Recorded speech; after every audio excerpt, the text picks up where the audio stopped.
Please feel free to do so.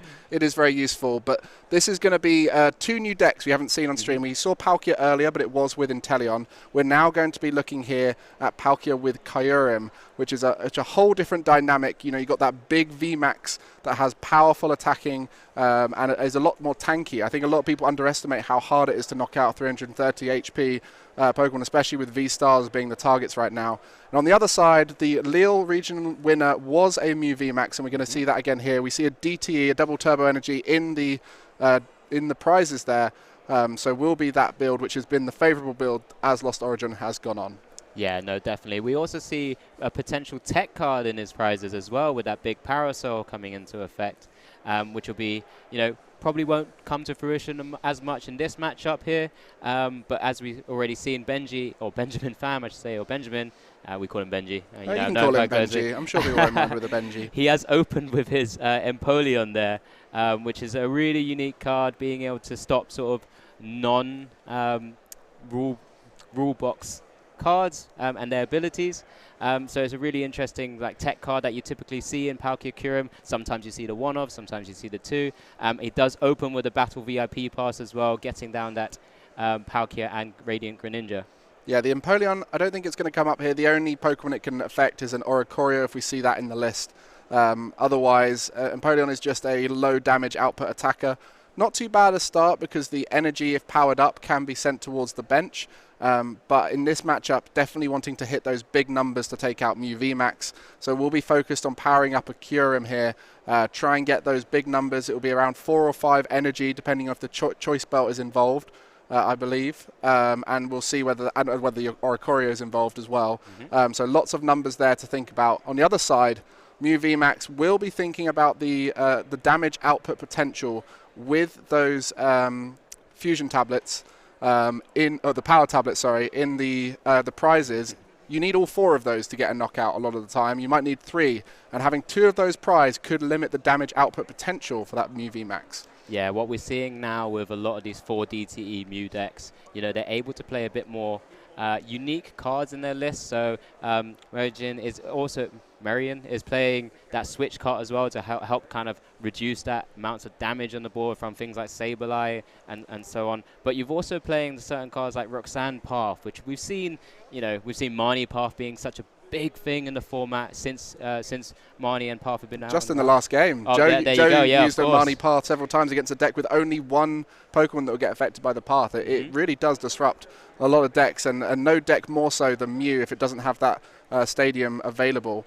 And so this is going to be the target, I think, for the Palkia deck. They're going to be looking to try and disrupt Mew to get those turns, to power up, get the big knockouts, and hopefully we'll find that way to victory. But both decks starting pretty solidly here, and really getting that motor rolling for Mew VMax here, getting as many Genesects down and start that drawing potential. Yeah, no, definitely. Being able to use that Fusion Strike system to just continue to draw as many cards as possible. This is why Mew has been so prevalent in just being part of the meta for so long. Just being able to draw cards, it's never a bad thing in this format. And looking ahead, Silver Tempest gets a nice little addition with the Forest Seal tablet, and that's an amazing addition for it, especially for that scenario we mentioned, Path to the Peak plus Disruption. If you've got that Forest Seal tablet and it hasn't been activated yet, you're able to use your VStar ability on there, and that will allow you to search for any card just due to the interaction, because it's not an ability on the Pokemon's ability on the tool. It allows them to get out of those situations. But for now, they will have to hope the disruption doesn't come through and that they can keep their rhythm up, get all the cards they need to get those attacks off. And in particular, going second, you have to wait for that evolution. So right now, just looking to set up for next turn's attacks. Yeah, definitely. And we can see the hand here. There's already 1 Fusion Strike system played. The Rotom Foam being able to kind of put the right card that Merijin will want to the top, being able to then Fusion Strike system again, take the card that he's already put to the top of his deck from that Rotom Phone, and really just begin building out his board. Also, we're just kind of going back, thinking about this matchup.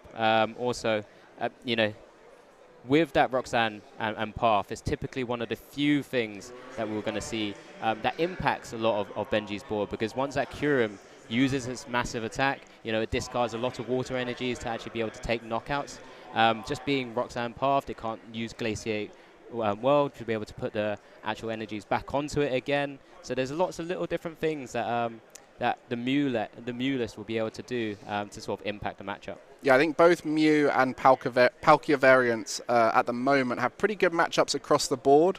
They will have some that are slightly more favorable, some that are slightly unfavorable, and that'll be a lot down to those individual tech packages that you'll have. And as you mentioned, Roxanne Pathed, a great tech package against Mew, and for the vice versa situation, you might see Mew look to have Rotom phones as a great way to put stadiums on the top, as it's one of the few ways you can guarantee a stadium in your next turn because your hand can get disrupted. So both sides have ways to deal with those situations. Avery, as a drawing option for Mew, can disrupt the setup for Palkia Kyurem because there is so much in that setup that they need. Yep. You need the Oranguru to be able to put water energies on top. The Palkia and the Kyurem, you need lots of them to start powering up. So you've got the options for using Kyurem's ability twice in a turn. That allows you to get more glaciated worlds off. Otherwise, you're limited on the amount of water you can bring into play. And then for the Palkia, you want to keep that around for the VStar ability. So there's a lot to think about there. And so the disruption from both sides could be the factor that takes them into the lead. Yeah, definitely. And I guess when you start thinking about, as a Mew player, you're going to be start thinking about your prize mapping. With Benji's side of the board, you're going to be looking at for those cards to set up. Those Crobats, he's already had to start with that Empoleon V, which obviously won't be great in this matchup here. He also will likely have to use things like Luminion. So, the Mew player will be looking to try and take those easy 2 prizes because going through 2 big Kyurem VMaxes is super difficult. Yeah, and we mentioned the Avery again. With the Avery, that forces your opponent to start benching down Vs before they're evolved, and that will be when they're their weakest and they're available for those knockouts, because going through a 3-prizer is never a fun option for the Mew. Really going to be looking to target those 2 prizes, and especially if they get that Empoleon knockout early or they're able to get a V before it evolves, they're going to want to map through the 2-2-2 line. If they manage to get Oranguru or Greninja early, then they might start thinking, how can I reach the highs of 330 in the Kyurem? But very hard to hit, especially with those power tablets prized. Yeah, exactly. And we see it comes back over to Benji's side, of course, as the Mew player is not able to really attack on their first turn because they will need to evolve that up to the Mew VMax.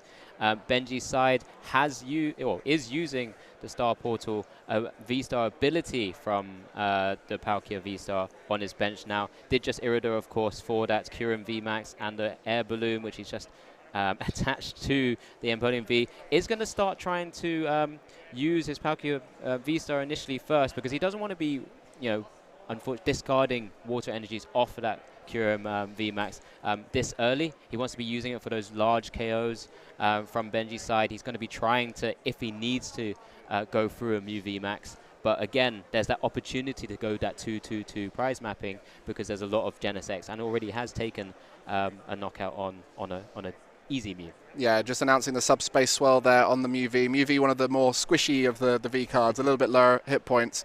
But the 260, I think, reached there, -20 from the Oricorio, well within range of the knockout. And so we're going to see now, like you mentioned, that Mew VMax evolution, it has to be played because that's the only way he'll be able to attack on the side of Mew VMax.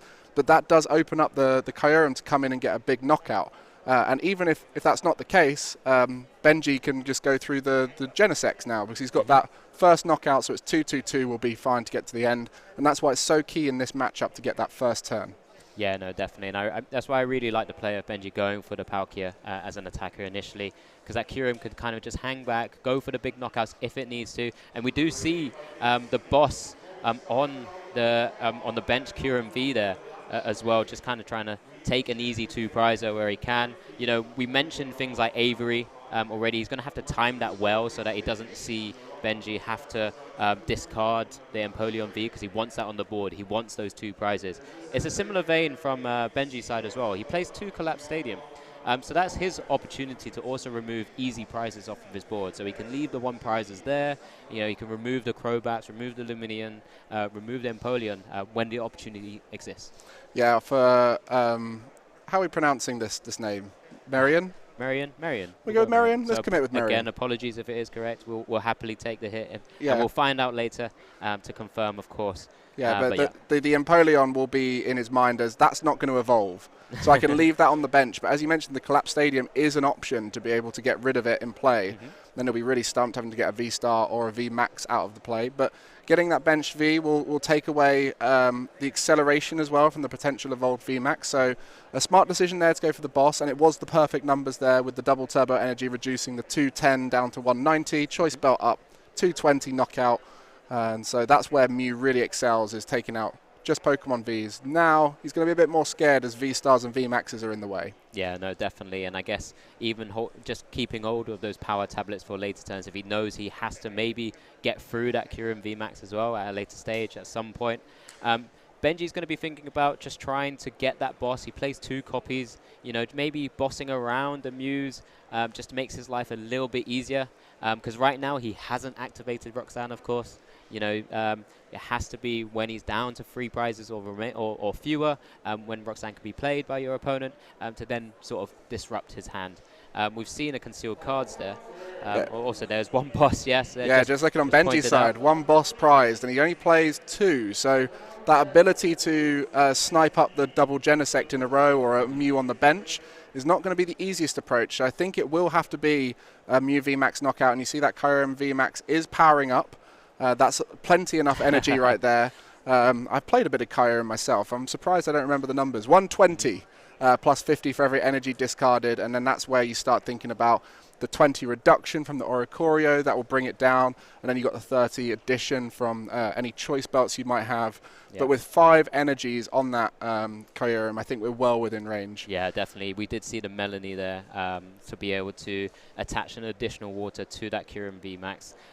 Does find a quick ball. You know, Benji wants to be setting up a second one, ideally here as well, because then you could try and force the scenario where the Mew player has to go through 8 prizes, right? So if he has to use the Kyurem VMax that he's currently got powered up to attack, he has to potentially go through that Pokemon first, and then potentially also have to go through another one. Depending on how board setup. That's why he's put the 6th energy there on the Kyurem, knowing that, like you said, if he only has to remove, I think, 4 for this knockout on the Mew VMax, that will leave 2, and then that's where you start thinking, how do we power it up in the future? The Glaciated World ability from the Kyurem will attach 1. There's a Kyurem on the bench ready to attach potentially more. We've got the Melanie in there, and just the natural attachment of the turn. So there is the ability to come through. Is that 1 left? Have I misdone the I've misdone the numbers. Yeah, so it's 120. I think he discarded. Was it 5 discarded? 5 discarded, yeah, so that's 250. Yep, 370 in total. Minus the 20. Oh, that Oricorio has added 1 energy in that situation. Yep. I'm pretty sure at some point I have definitely forgotten about the Oricorio and gone, why is there a Mew VMax still in front of me with 10 HP? And that will be why. So 5 energy needed to be removed there from the Kyurem VMax. The Palkia VStar still available as an option, but that would involve the Gust synergy. And as we see there, the final prize card that is left there for Benji is that boss. So I don't remember if he discarded it earlier on, but it's not going to be easy to find that. Yeah, I think both players just double checking, making sure the sequencing of the actual game so far has been okay. I think just making sure from that side of things that we're all good from that aspect. But yeah, at the moment, Benji, of course, attaching the extra energy to that Kyurem VMax, you know, saying he's still got that Palkia VStar on the bench as well as another attacker to be able to sort of take, you know, it just needs 1 prize, right? It just needs to find that boss. Unfortunately, as we mentioned, despite taking 3 prizes from his last attack, that second boss is currently in the prizes there, and the 1 is still hiding somewhere in the deck. I wonder how much of him taking those prizes he was like, please be the boss. Yeah. Please be the boss. And unfortunately, it is that 1 of 4 left there. But there is another boss in the deck, and we don't know whether it's been discarded or not before. And if not, finding 1 card in a chunk of a deck can be quite tricky. There are other outs, of course. Having to knock out the active Mew VMax is possible with Kyurem, as we just saw, and potentially with the damage modifiers of a choice belt that would only require the 4 energy rather than the 5. So there are options outside of Gust, but as you mentioned, that would force the 8 prize collection, which is not easy. Can be done from both sides, right? Because here comes the other VMax, Mew VMax, from that Ultra Ball. Looks like he's playing also a power pad to kind of get some key resources back. You know that we've mentioned how important boss is already, mentioned it a number of times in this matchup. You want to be taking easier prizes. You don't want to keep going through such big, beefy Pokemon originally. So there goes the power pad with the boss straight back into the deck. And from this side, it's just trying to work out whether it's worth either taking the KO here or Fusion Strike system in, hopefully hitting the boss just to go taking themselves down to 2 prizes to match Benji, or actually not match Benji, still be a bit behind, but in theory, pretty much match. Yeah, well, he's got the attacker now. The attacker there, powered up with energy, got the choice belt, is evolved, ready to take the knockout, but can't take a knockout on the Kyurem VMax without extreme amounts of power tablets. With 2 in the prizes, the only way you can do that is through Silene, bringing back power tablets that have already been used that turn, which in itself is near impossible to sequence. So that would be a very risky attempt there. So going to have to try and find that boss. And we saw the power pad trying to increase those odds of the boss. With 2 in the deck, you want to have as many outs as possible to it. Genesect is definitely one of the best engines to go digging for a specific card you're looking for without the direct search that you'd have of an Intelligent engine. Yeah, no, definitely. But also in the actual Mew list as well, it does have the cross switches that we mentioned in previous rounds as well. So just being able to opportunity to play both of those, does have the instant free retreat into the Mews. Here we go. We've mentioned it a couple of times already. This Roxanne path play is coming out now, so both players will shuffle up. The player who plays it will draw 6, and his opponent will actually only be drawing 2 cards. So Benji will be left with 2 cards to fend off and try and get out of that path itself, because he's closing off cards such as that Radiant Greninja. It's closing off cards such as the Glaciate World as well. So we'll see what 2 cards Benji will be able to draw. Yeah, the disruption there will make Kyurem much harder to power up now, which was one of the many options to get through this. It's going to be harder to find the potential bosses in the deck. That's another route that's been disrupted by Roxanne. The advantage, though, for Benji, he does have that Palkia on the bench, powered up, ready to go. But that's not going to knock out a Mew. That needs to come hand in hand with a boss's orders. So a very interesting Roxanne right now. This could be a great comeback from Merijin. That's one of the advantage Mew has always had, is the ability to disrupt when behind and going second in particular. And so right now is going to be looking to, I think, get some damage on the Kyurem, just to kind of set up the 2-hit knockout maybe. Calling out the attack. The Technoblast attack by Genesect, so doing the 210 damage. Minus the 20 from the DTE, plus the 30 from the choice belt, doing a total of 220 to this active Kyurem VMax. Didn't look like he wanted to use the Fusion Strike system, or maybe couldn't continue. You put the path down to disrupt with the Roxanne, yeah. It was interesting because we wanted to see whether he would go for the boss and actually just kind of reach out for those attacks first. But I guess what he's wanting to do is just slow down Benji, be able to take the knockout eventually if Benji can't do anything in this situation. I mean, he's got 3 cards in hand to play with right now. And then hopefully Merijin will look to just kind of sweep at this point with just 2 attackers. 1 attacker ready, and he's got the Mew on the bench with another DT as well anyway. Yeah, that was a very sad Oranguru right there. Wasn't there to put the water on top because he can't use Glaciated World. It was very much to see 1 more card. And didn't look happy with the result, and has just attached. And I don't think there's going to be a huge amount on offer here after 2 cards from the Roxanne. There's a heavy ball there. You can check. Yep, there is that boss still in there, I'm afraid. And you're going to have to try and find a way to get to it.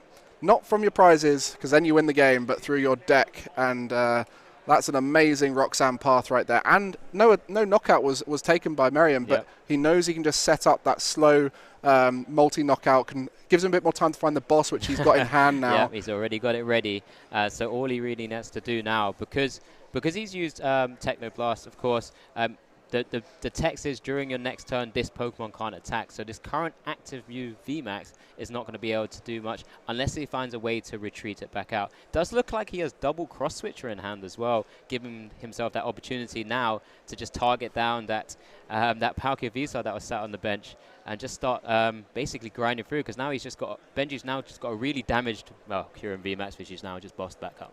Yeah, I was wondering if he was going to use the boss there or try and start getting knockouts on Palkia. I think having Palkia in the active there and starting getting damage was too risky, and he doesn't have a way to spread the damage, except for Oricorio's 5 damage counters, but that's not going to be enough to knock out both the Kyurem with damage on and the Palkia with damage on. So needs to get this knockout now on the Kyurem, and he knows the power tablets are in those prizes. So by getting that knockout, he has a guaranteed chance of getting one of them, and hopefully gets two of them, and that will open up the ability to hit the high numbers of 280 on that Palkia VStar. Yeah, definitely, and we've just seen the knockout there, so Benji's obviously going to use his pivotable Empoleon V. You know, we've got that boss just staring at us in the prize cam right now, just that lone boss, which is what all Benji really needs to take this game. But this is how this deck unfortunately sometimes functions. You know, this is the inherent sort of weakness of the deck. We see Benji draw. Well, he knew what that card was. He put that on the top of his deck with the Oranguru, so he's now going to have a proper look. One more, here we go. Is it a playable? I mean, I think, based on... Well, he can attack. He can at least attack, but he's then reliant on the opponent to decide whether they want to return attack with enough damage. We do see both of those power tablets were taken from the prizes, so that gives you the 60 damage modifier, and on top of the 220 done by Mew VMax with the choice belt on. And that's DTE, yeah. That's going to be enough to take the knockout. So Merijin sitting here with game in hand, and considering the disrupted hand for Benji, that could be pretty scary. Yeah, just one last factor again, as mentioned, that Technoblast attack just means he won't be able to instantly return without another switching option. But there are a lot of cards in hand, so it'll be interesting to see. Oh, of course, yeah. How it can be played out. So subspace. Not quite game in hand. Yeah, not quite. Not quite. Close enough. Almost. I mean, there's a lot of cards in hand, so they're just counting through the damage at the moment. So it's obviously 60 plus 80 from Benji's side of the board, plus 100 from Merijin's side of the board, minus the 20 from Lord Courier. And with the path, no Genesect available to dig through the deck for that switch out. But what we're going to see, this is all down now to Merijin to get that knockout, because I believe if he just passes here or leaves that Mew in the active, that Palkia can return the knockout. But 3 power tablets going down. Wow. Does he have a stadium to bump and start looking with the Genesect? That's another question. The thinning of the hand suggests so. Yeah, definitely. I mean, plays 3 other stadiums. Stadiums. Lost vacuum. Oh, plays 4 outs to be able to do so. So here we go. Here's the Fusion Strike systems that's going to be coming into play, looking for those either switching options. Or a Mew VMax. Or just a Mew VMax, Now that there's 3 power tablets down, doesn't need the choice belt. So many options here. And actually just getting a look through the deck just to guarantee, knows what he needs to do. Lots of draw here. Going to get a fresh 6 cards, I believe, as he's completely removed his hand here. And that's as ideal as you can get for a Mew player. Benji just passing it back over. That's a very sad prod right there. Take it back. Go on. Do it to me. I mean, you when you're playing Palkia Kyurem, you're kind of expecting this to happen because you're having to expend all that energy to take massive knockouts. And when you do get Path, it is kind of sometimes a bit of a sorry sight, and he's only just drawing 1 extra card with that Oranguru. And there's the Cramorant. What do you need? What do you need? Exactly. Choose it. It doesn't even matter at this stage. Oh, actually, hang on. He still probably needs to... Hang on a minute. I think there was a switch card in there, was there not? Switch card can only be used, I believe. He can retreat. On an active basic Pokemon. He can retreat and then... retreat and do that. Was that in there? Or has he not got it? He's just making sure. There it is. There we go. Just got to make sure and play it through. You know, he's got to walk through his steps, make sure he retreats to the right Pokemon. Because, he doesn't want to make too many mistakes here. But Benji does just pick it up. How important is that on the big stage to just think through things a few extra times just to make sure, Disruption is the biggest downfall for Kyurem, especially just after it's attacked, as you mentioned.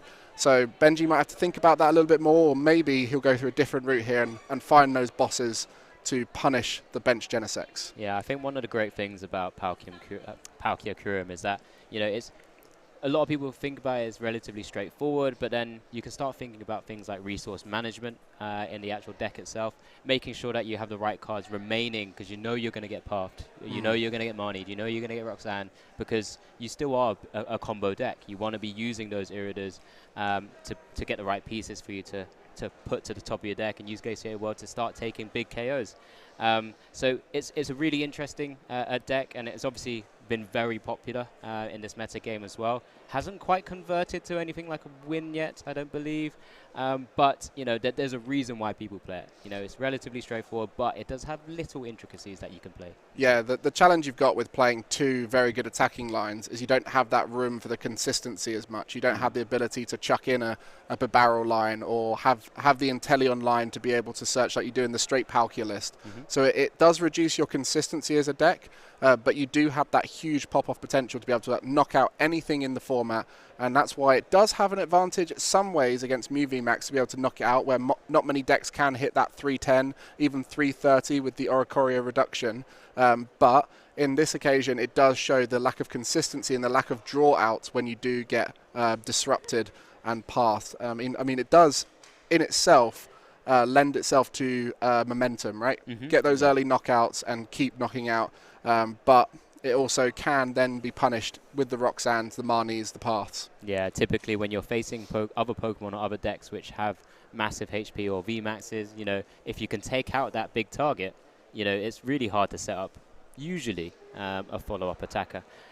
Mew, in the case of just being able to just constantly stream DTEs, is maybe a little bit different from that respect. But that's why we see sometimes different paths taken in terms of some of the knockouts and sort of prize mapping that you may get between the actual matches themselves. We're still seeing Benji's first turn here. Of course, he's been able to, he had plenty of cards in hand. I think that's a Crobat coming down. He's only got that for two, I think. He does have Marnie in hand as well, so he does have a few cards. He does find a Battle VIP pass, which is huge, of course. You know, both these decks are playing 4 copies, and it's pretty much almost defining a lot of our meta nowadays. Yeah, I mean, with so many decks and needing to fill out their bench at the start, with Palkia for the damage modification, for the fusion system, needing as many fusion cards to be able to activate Genesect with that fusion strike system, you really have to fill out that bench. And we mentioned earlier with the Hisuian Zoroark, that needs your bench full with damage on it. So many of the decks right now are trying to fill out that bench, and that's why Palkia has been so effective in this meta, just because it can punish decks that don't really want to bench stuff but have to bench stuff. Yeah, no, definitely. And we see instantly come down that Palkia again, you know, that combo Kyurem Palkia deck, and then of course that Radiant Greninja coming into play as well. So Merijin, I believe, just being able to attach that DT to that Mew, you know, he once again begins setting up the board and just playing that Marnie. Nothing else played currently, so just drawing next 5 cards of his deck. They're just counting and making sure. Only giving Benji 4, of course, with that active Guru in the active spot. Be interesting to see what else Merijin is able to get in the hand. Does have 2 Battle VIP pass prized, which is a bit annoying. And a Genesect, so the natural outs to start filling up that bench are a bit lower than usual. But then that's why you play 4 of in all these decks to try and improve that consistency. You know, 2 prizes of the same card when you got 4 of them does happen fairly frequently. But it's something you'd rather not have to improve your consistency. And as we mentioned earlier, when you're in this game 2 and you're 1 game up, you can play a bit more risky and a bit more aggressive at times, knowing that if it doesn't work out, we just go game 3 and I get to choose which person goes first. Yeah, I mean, we're about 23 minutes in, almost 25 minutes into the game. Merijin having to discard that Mew VMax with the quick ball, which was, you know, he played down his hand to make sure to try and future strike system to as much as possible, but it's only to 3. Not ideal, but he just needs to get going with this kind of Mew list at the moment. He hasn't had a chance to check his prizes, so that is a confident discard of a vital piece, knowing if it was prized, then, you know, he's not in a good spot. He has got 1 prized, but like we said, at this stage, he's not going to be thinking too much about playing safe. He just wants to try and aggressively push, get ahead of the game early, and if it doesn't work out, go next. And actually going to be retreating and putting Oricorio up front. Unfortunately forced to put the Oricorio into the active position. But as we kind of saw earlier, that Oricorio coming into a great effect because it's forcing that additional water energy from the Kyurem VMax to take a knockout on the Mew VMax. What's really interesting here is now Benji's got a great position to try and take out that Mew, right? I think that's going to be the next target. As for Benji's side of the board, you know, try and take out the 1 threat that Merijin has? Yeah, probably. I think the 2-2-2 line has been the common line for most of these kinds of decks. the ability to knock out Vs is so key. Once they become VMAXs, on both sides it becomes a lot more tricky. And as we saw, when the Kyurem had to dedicate all those resources to knock out a Mew VMAX, it really stumped them. Yeah, no, this is sort of a massive turn for Benji now. You know, Merijin hasn't been able to set up really at all. It looks like a concealed cards there for a further 2.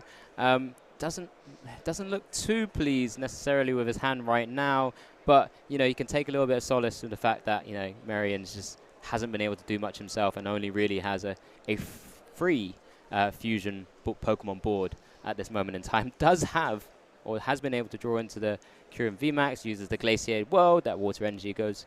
It'll be interesting to see his choices here. I'd assume it kind of goes to the Kyurem at this moment in time. I love the on-stage gestures of, I am thinking right now. I'm doing this by bobbing my head left and right. And we've all done that, where you start like umming and ahhing, start looking towards the sky. Benji just taking a little moment there, not just rushing his energy attachment decision. Now is fully powered up. And the Palkia, of course, with the VStar, can come in later for some of those energies that he's concealed cards away. So there's loads of options now to get water all over the board for Benji. Yeah, it's keeping that utility available for him later. Just having that type of VStar ability to kind of set up the board later as well. I mean, at this point, unfortunately, he hasn't been able to find, with that Melanie, a way of retreating this Oranguru, which is really unfortunate. I guess maybe taking the knockout on the Oricorio, I guess it would be quite important, because then you maybe would have to push through a Mew VMAX and then go for your final 2 prizes that way. But yeah, this switch cut, bringing the Mew straight back into the active position, has to play the money again from Merijin's side, which is not typically you would see. Yeah, that's not the way Mew gets their board set up normally, but we're seeing it as a must-do, and I think that's the key right now, is both players are playing with a, I must do everything I can to get my first attack off right now. I mean, from Merijin's side of the board, does have the outs to cross-switcher, so could still target down important sort of prizes that he wants to be taken rather than this Oranguru, which, although is great for Benji's setup, and it would be great to kind of remove that where possible, it's not ideal from him. Yeah, because it acts as a switch out to bring the Kyurem up as well and get the return knockout. And we're also saying how hard it is for Mew VMAX to get the big knockout on the Kyurem. We just had the chromatic tails there. We had obviously the heads in the first game, and just a fusion strike system for 1. Yeah, I'm not a big fan of the old chromatic. My last experience playing Mew, a 17 out of 19 tails. Wow, okay. It goes that way sometimes, but we've seen pretty fair flips today on the board, and you know, we saw a heads in the first game. I think every Mew player kind of goes, fair enough, when they see a tails after they flipped a heads last time. I'm kind of even now. Yeah, I mean, it was probably more like a win more card in game 1, because he was still going to be drawing plenty of cards as well. Helps with the thinning as well, of course. Like exactly. The first effect of I can search for cards is sometimes not as important as just getting 2 cards out of your hand and starting the process, and especially with the VIP pass, which is redundant after that first round. It's a great way to start getting that out of your deck. And as we see the bench fill up, only 2 Genesects there available, so no, and they've both been used. Both been used. So the Fusion Strike system, not quite possible, but this chromatic, just considering it. Okay. Oh, it might be. Oh, it was a discard, I think. Quick ball discarding. Just being able to again get a 3rd Genesect. It's now the board's set up, right? Holds onto the chromatic for potential other turns. Maybe he hits 1 cross switcher and just needs to find a way to get a 2nd. That's a big thing right now, isn't it? The high roll for the double cross switcher could be massive right now, as I believe he can still go back to that Mew and retreat back into the active. So really hoping to get that high roll, but I think the seeing 5 cards, I think it's 5 cards, chromatic still in hand. If he gets 1, chromatic could have been there for the cross switcher. And we see a quick ball, no cross switcher in there. So just going to be looking to remove, using the lost vacuum to remove the choice belt. Forever. Yeah, exactly. Definitely can't get it back now. There's no Silene in Benji's list anyway. But yeah, completely just, it's going to the lost zone. It's not coming back. We don't want you to have those damage modifiers. And I'll keep this Oricorio forcing you to use 5 waters to take any sort of knockouts. Yeah, I like that from Merijin. The gesture of the Mew moving forward, a little bit of animation on the table, getting that Oranguru knocked out, and that will put him down to 5 prizes remaining. But as we mentioned, the 2-2-2 line is the preferred line normally for Mew. Now we're going to have to start thinking if the 3 prize knockout is going to have to be part of that journey to victory. But there is always that Roxanne in the back of Benji's mind. Last time that completely threw him off, and a Path Roxanne could really stump that Kyurem after it's just made a knockout. Yeah, no, definitely. And that was when Benji only had 1 prize left as well. So he still had outs to get out of that position of being Roxanne.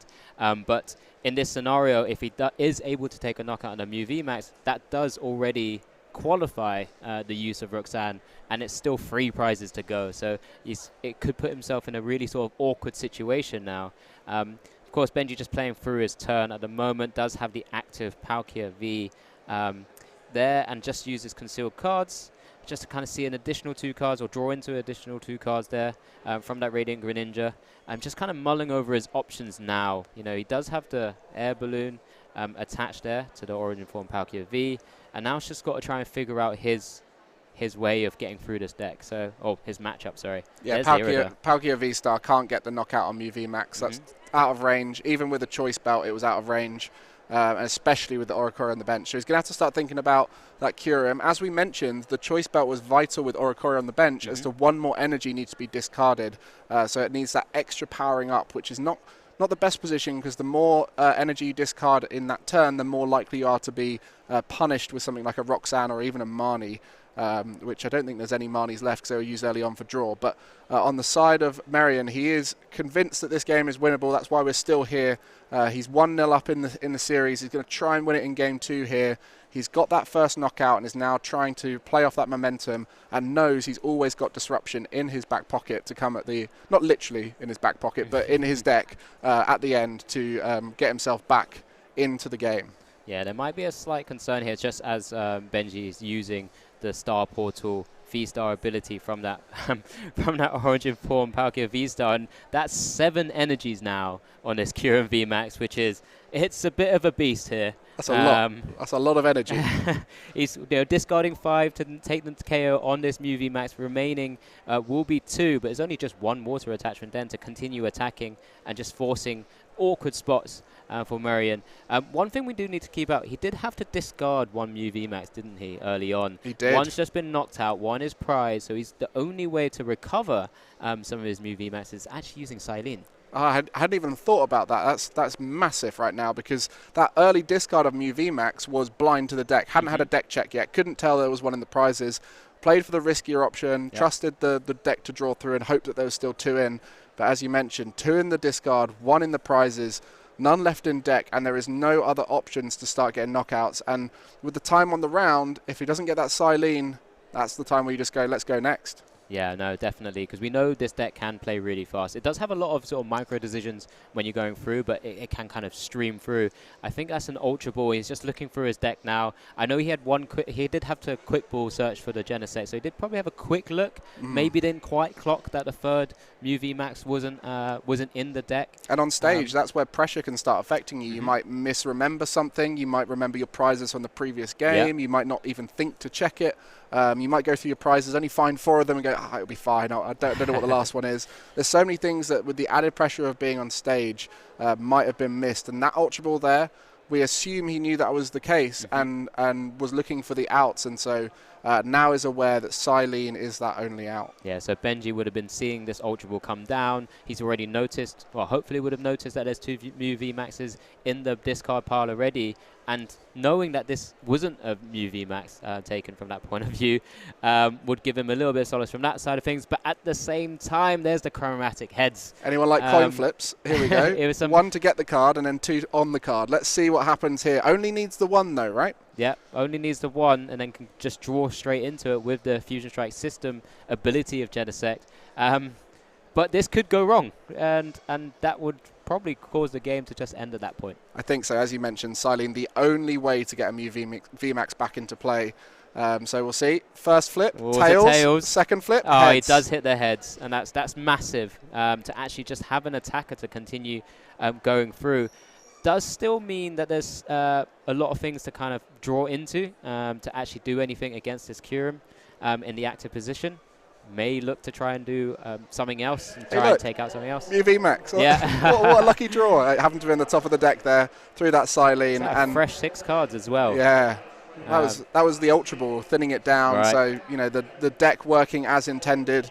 A few coin flips going the way of Mew VMax, but that's factored in as outs. You know, these cards are so powerful, Cramomatic and Silene, such powerful effects that it's worth going for that coin flip. Yeah, I think Merijin was just counting the sort of damage output that he's able to kind of put on this Kyurem VMax. And I think there was there's definitely at least one power tablet. I might have seen a second. There is a second. Oh, we can't Silene those back now. No, they are gone. At all. So, they're gone forever. Again, just sort of thinking about it, there's another Chromatic. Heads. Looks like he's probably going to be going for... I guess he still needs his energy, right? There's 3 energies left in there. He does still have access to 2 more Fusion Strike systems as well. Obviously, with 3 energies left in the deck, the odds of hitting an energy from the Fusion Strike systems is higher. So likely wants to get the power tablets instead.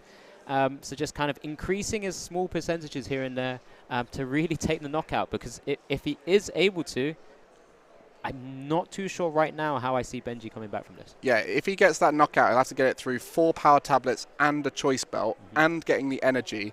So a lot of draw needed here. So some deck thinning is required, and power tablets are a great way to do so. And they're going to go into this next Fusion Strike system. So we need another power tablet, a choice belt, and an energy here. There's the energy, multiple. But the problem is with multiple is once they're in your hand, they're blocking that next Fusion Strike system. So, this is an Ultra Ball in there. There's an Ultra Ball as well, so it's continuing to thin. But you'll need to get a knockout afterwards. So, you know, you don't want to get rid of those energies. There's a lot of decisions to be made here, but energy going on. Can you play the risky play and actually discard one? You know one was in deck because there were 3, I believe, when he was flicking through his deck as well. Lots of little things. These are why, you know, players get to the stage of becoming and being 3-0 at a tournament, making these little decisions. He's just eyeing up the multiple options here. You know, he could draw more cards if he used that quick ball, but he decides to Ultra Ball it away. The deck is quite thin anyway, so it's just aiming for those last vital cards that he needs. There's also a lot of cross switches in there, and I don't know if you saw the power tablet in there. They are shiny. He has the big shiny gold one. So if they're in there, I don't think they are. I mean, I might have missed it myself, but as we said, to get that damage, it's 190 on the Mew when you've got the double turbo energy. To get up to the 330 of a Kyurem, you have to get 150 through 5 times 30 damage modifier, because you're just short if you go down the 120 route. Yeah, exactly. So a lot required here, and this could be... This could be massive. This could be massive. Cramomatic in there. Has he played to slightly different outs that maybe he shouldn't have played for? He does hit a cross switcher. Cross switchers could work. That could go through a different route. Does mean he's still leaving this Kyurem VMax with energies on it, because obviously has played the Silene, can't Roxanne, can't Path at this stage. Also means if he goes for a 2 prize, he leaves 3 prizes remaining to still take. So still needs to take out a big KO on this Kyurem VMax, but can't do that anymore, having expended 3 power tablets as we saw on this turn. Yeah, a very versatile approach here, changing options as the outs didn't come through. So goes to that Palkia with the 3 power tablets. That's an extra 90 damage on top of the 190 already hit by the Mew after the double turbo energy, and that's just enough to get the Palkia VStar. So great maths there from Merijin. But it does mean that Kyurem's still around. And to start off the process... There's the first of 3. The first of 3. So we're now going to see Benji have a go at finding the outs. There's the attachment. There's the choice belt. And I believe that's it. As you mentioned, with the Oricorio, all he needed was 4 and a choice belt. And Benji's able to take game 2 and level this series up. Yeah, what a back and forth there at the end. And before and not much else. Both players here just setting up for the final game of this series with 4 minutes and a half to go. Just having a quick eyeball. VIP passes, that's going to reduce the outs. Something to think about. And Merijin does start with Mew double Genesect this time. Plenty of playable cards in his hand. This is the perfect start for Merijin. As you said, the donk is very much an availability, and having that ability to set up early might open up the path. Yeah, no, definitely. And I guess just having a quick glance at Benji's hand, I saw an Irida there. I believe I saw an Ultra Ball. So it means you know, he won't be just instantly folding at this stage. Does go for Chromatic and just kind of also just fin some cards as well. Does have a quick ball in hand. Does play the Rotom Phone first. Quite like the option of actually just kind of holding that for the moment, because you can still Fusion Strike System initially for like a vital card. Maybe there's another Pokemon up there that you kind of have to kind of draw into before reaching down and actually just selecting one yourself. Nothing crazy from the prizes from Merijin side either. One Genesect would have Mew VMax again, but nothing generally early game really to worry about there.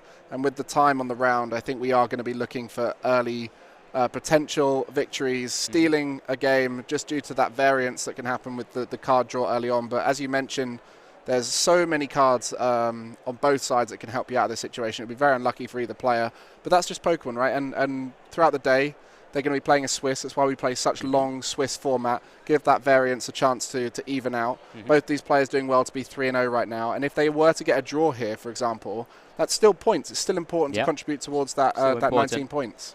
Yeah, no, definitely. And I guess Merijin's side is, you know, he could play quite quickly and kind of go through again that we're going to keep talking about that 2-2-2 prize mapping where possible, because it's still viable. You know, there's still just under 3 minutes to go. There's still the additional 3 turns after that as well. And he's going first, which means he's going to be able to get those Mews ready, set up with the attackers, just announce an attack, retreat, try and announce another attack, and just keep taking those, streaming those knockouts if he can.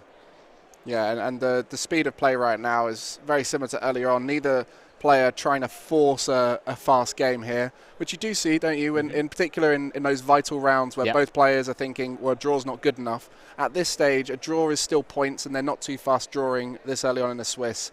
Obviously, they would want the victory if they could, but a draw is still a viable outcome for both of them. And no one's rushing, no one's thinking we got to force the result. Yeah, don't make any mistakes. We've touched on it before. You know, an extra point here. They're both currently on 9 points. Remember, they need 19 points to advance to day 2. So they're just by taking a draw at this stage, it's not harmful at all. Puts them into the double digits, and it's only 3 wins to go from that point, and there's still plenty of rounds to come from this stage. So, you know, we do see the Battle VIP pass. Benji's kind of just staring down at a Mew board. I'm sure he's quite aware, seasoned player, of course, quite aware of how time and everything works. So he's just passing it back over. There's another Fusion Strike System, the final one. You know, this is an excellent turn in reality from the Mew player. And this is why Mew did so well at Lille, right? Is that consistency is so key across a long day of play. The ability to draw through almost half of your deck this early on is so key. And like a lot of decks, they just need one thing to tip over in their favor, and then they start rolling with it, right? Like for the Arceus, that moment you get the Starbirth, you're going. The moment you get the Inteleon line flowing, you're going. For these guys on the Mew board, you're just hoping to get a full board, some Genesects, and once you start getting that first Genesect going, you are fine. But let's see what the Palkia Kyurem deck can do in response this early on. Yeah. Irida played, right? Opens with the Irida. Obviously, many options in the actual deck. Actually, many options in the deck and many options in hand from what I saw earlier. Typically eyeing up that early Greninja play as well, and then could grab a Battle VIP pass. This is why a lot with Irida in terms of a combo, that Battle VIP pass is incredible, but goes to the Radiant Greninja and the Capacious Bucket to start drawing cards, instantly plays it down. And we kind of got Benji going from his deck as well. I'm sure he has a few more options in his hand. He's going to be using concealed cards again, and just kind of drawing through and seeing what he's able to do from his first turn. Typically doesn't really attack turn 1 either. Another one of those big VMax decks which requires just an extra turn sometimes. Yeah, very few decks in the current format are able to attack in their first turn. We look at stuff like Lost Box, where we see the Cramorant coming in and able to attack early on, only for 110. Back when Fusion Energy was used in Mew, that was always scary to have the Meloetta there. But for the most part, a lot of these decks take a turn to build up and get going, get that evolution into the VStar, and they've both accepted. No result's going to be possible here. The draw has been concluded, and an amazing performance from both players on the table.